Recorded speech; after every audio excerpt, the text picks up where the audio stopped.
Hola, mi nombre es Catalina Duque.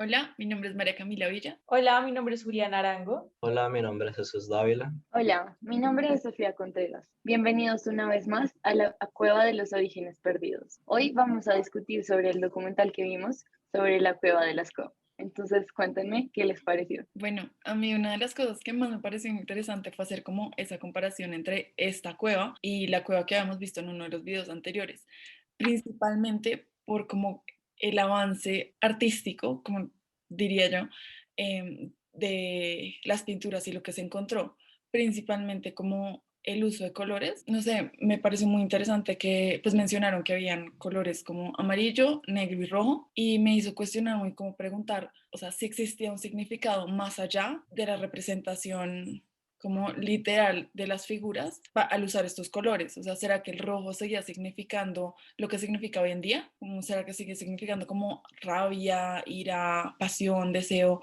O simplemente era algo súper literario, como hasta qué punto los colores en esa época tenían un rol en el arte. Sí, aparte a mí me llamó mucho la atención en un momento en el cual escogieron una pintura y dijeron, esta es una combinación de dos colores, que es el negro y como el café más o menos.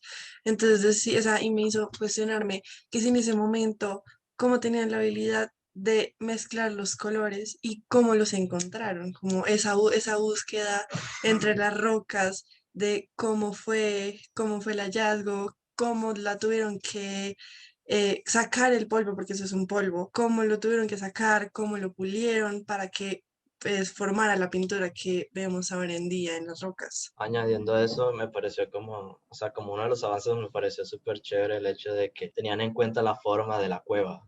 Es decir, para que desde una perspectiva se viera totalmente bien, pero lo dibujaban de una forma muy larga, teniendo en cuenta que era cóncava la cueva, por ejemplo. Entonces eso me pareció súper inteligente. Sí, como la importancia del espectador, cómo entra en juego. Sí, y aparte también lo que mencionaban era que al principio la cueva estaba al alcance de ellos, en un principio, como el techo estaba un poco más reducido y ahí podían pasar incluso agachados. Entonces eso les facilitaba como pintar en esa parte de la roca y pues fue muy interesante.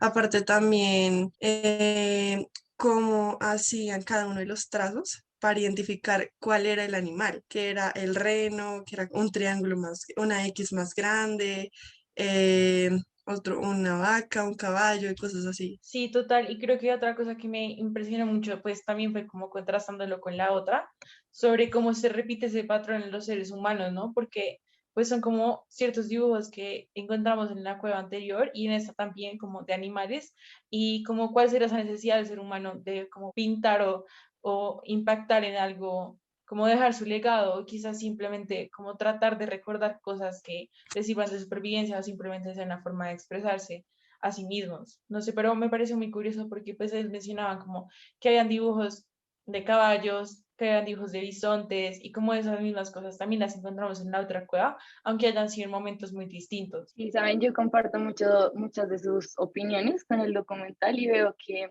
algo en lo que podríamos coincidir con un poco de vergüenza es lo mucho que hemos subestimado a estos primeros Homo sapiens, porque nos sorprende como, wow, pero cómo fueron capaces de ingeniarse esta forma de pintar o de dibujar estos trazos tan espontáneos y que reconocemos como bellos, como arte hoy en día. Y resalto esto porque tal vez es importante rescatar cómo ha cambiado nuestra percepción de estas personas.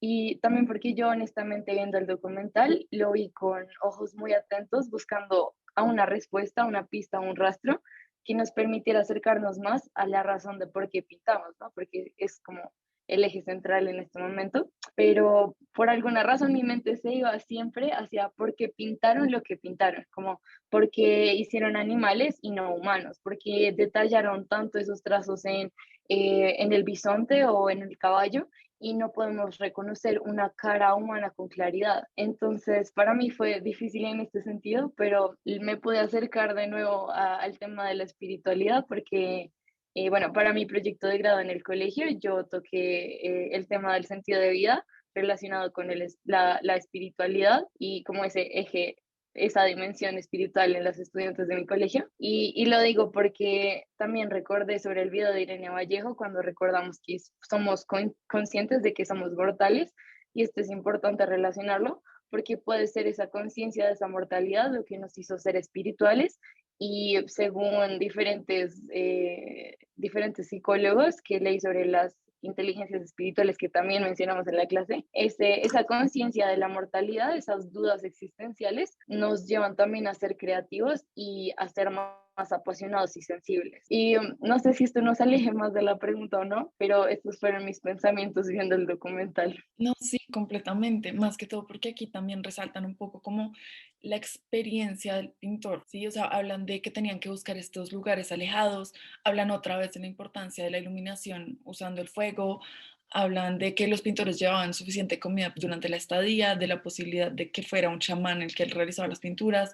Entonces sí, me parece muy interesante lo que dice Sofía. Sí, y aparte Y tocando un tema también interesante sobre cómo relacionaban esos animales con la jerarquía, ¿no? Que dependiendo de la posición del animal, era más en la manada o menos en la manada, y también cómo hacían estos trazos sobre trazos, animal sobre animal. Entonces es algo muy interesante también. Y las diferentes técnicas, que el soplido, que los trazos, y también lo que mencionaba Sofi, de que subestimamos mucho a las personas de esa época porque en esos momentos decían también que utilizaban pinceles. Entonces, ¿hasta qué punto ahorita hemos llegado a algo nuevo en la arquitectura y en el arte? Esa es otra pregunta que tengo por ahí en la cabeza. sí, Cata, pues seguiremos sorprendiéndonos con tantas preguntas sin respuesta, al parecer, y desafortunadamente se nos acabó el tiempo. Entonces, hasta la próxima.